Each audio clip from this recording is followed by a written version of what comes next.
I'm flying from Shanghai to Seattle. I usually don't do vlogs, but today I think it's just super fun to show you guys a day in the life, because flying from Shanghai to Seattle means that I'm going to live today for 40 hours because of the time difference.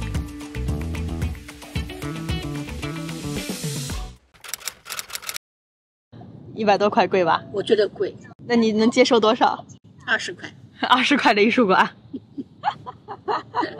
Today morning, I took my grandmother and my mom to my favorite art exhibition. It's called teamLab, and teamLab is from Tokyo. So when I was studying at Stanford D School, studying design thinking, my professor told me that you have to visit teamLab.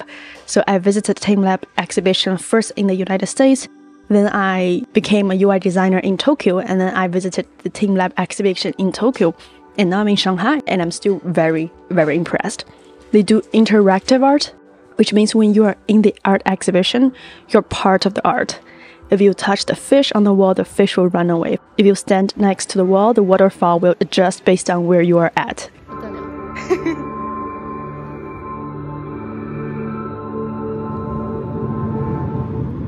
争取明年3月份见啊！3月份，好的。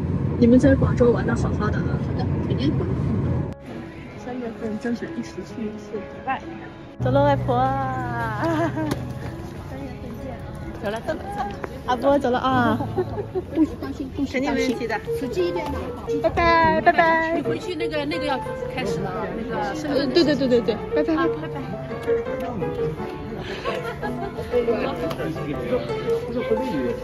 我找了呀，叫我地方我现在找到了。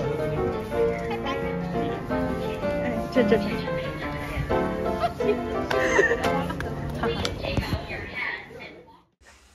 This is actually the best wonton I've had in Shanghai. Now I'm going to work on the email list. I have 7 minutes. Are you kidding me? I'm gonna work for 7 minutes. I used to be a procrastinator, and I always need to do this preparation session before I actually start working, which usually means scrolling through social media. If you also have this symptom, try this trick. Tell yourself to start working for just 10 seconds. If you don't get momentum in just 10 seconds, then do the preparation. Thank me later in the comment section. This 12-hour flight actually wasn't that bad. I managed to finish the rough edit of my next Fast Track UX episode, which is the product I'm building. I brainstormed content for my YouTube channel, I listened to the one-page marketing plan audiobook, and I had some ice cream.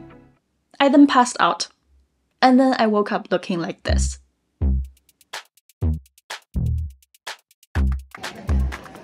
I got to secondary checking again in the US border, and it took a while. Going home. Do you like your gift? Yes. I drew it this morning. I'm home! For those of you who don't know, I've lived in India for 4 months, but haven't ate much Indian food when I was in India. So now I'm trying to make up for it. Can I ask you, how did you get into Google? Purely lucky. Huh? Luck. What do you do at Google? Software engineering. What do you program? GCE. What's GCE? Computer engine. And cloud. Do you like Indian food? Okay. It's 6:30. I'm home, but we do have a situation here. So this is what happened after I washed my backpack. I take out everything from my bag, and now I have a desk that looks like this. I think right now it's at a much better state than before.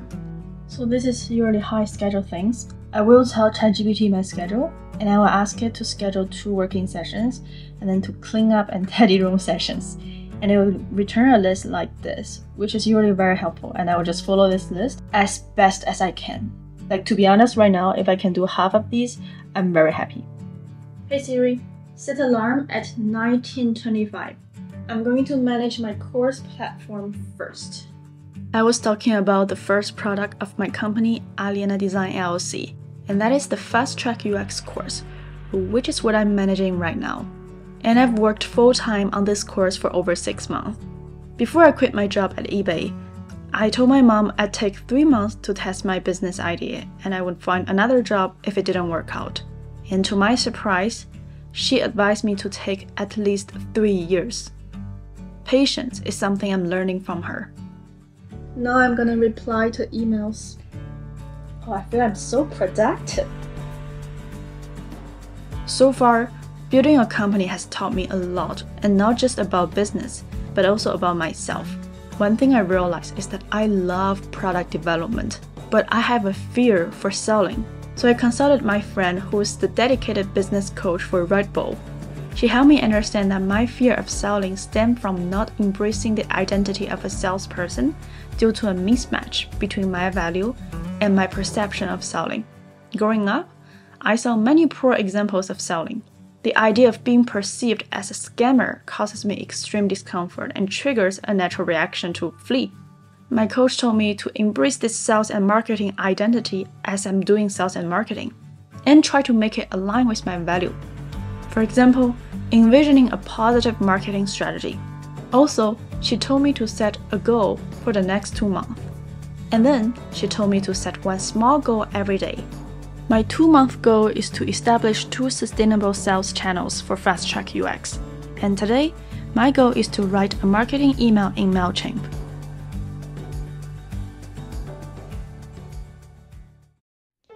I realized that this vlog is not long enough for YouTube monetization. So here's how I built my business without an investor. The first step is to find a problem that I can solve. The second step is to create a minimum viable product. For example, a landing page that explains your idea. The third step is to sell this MVP, sell this minimum viable product. We shall probably call it a pre-sale. You are giving your audience a huge discount in exchange of the waiting time for your product development process and also the trust. Then it's developing the product. For me, I ran the pre-sale period for only 1 week and then this development period for actually many months now. But in this specific phase, I was also trying to not sell anything so I can focus on the product and gaining feedback from the initial audience to keep iterating on the product. And then it's to create a sales channel. A sales channel is different from a one-off pre-sale period because a sales channel is a long-term sustainable thing. So it's like you're taking the audience through a flow, and by the end of the flow, it's very likely that this person will have an incentive to purchase your product. You'll probably offer value along the way, like sending emails or bringing content, but again, really depends on the product you're trying to sell. And the next step is to iterate on the product based on the feedback from every single customer. And then it's to iterate on the sales channel and keep maintaining the sales channel, because a lot of time, a sales channel is dependent on continuous output of content, like my case. And then we go on this iteration between iterating on the product, then iterating on the sales channel, then iterating on the product, then iterating on the sales channel, and then there's the exit. Most business exit probably looks like going bankrupt. But we are great designers, so we can create things with great impact and value. So if you create a business continuously based on user feedback, I think you'll be able to sell it with a much higher price. However, the business cannot be highly dependent on you though, as the owner, because then you're just self-employed. You can hardly sell your business because you have to get involved in it. This is the outline of how I'm building my business. I'm pretty sure this outline is not anywhere out there because I created myself. So if you want this version of the business process that I'm following, I put this version as a PDF with a little bit more explanation. You can get it for free.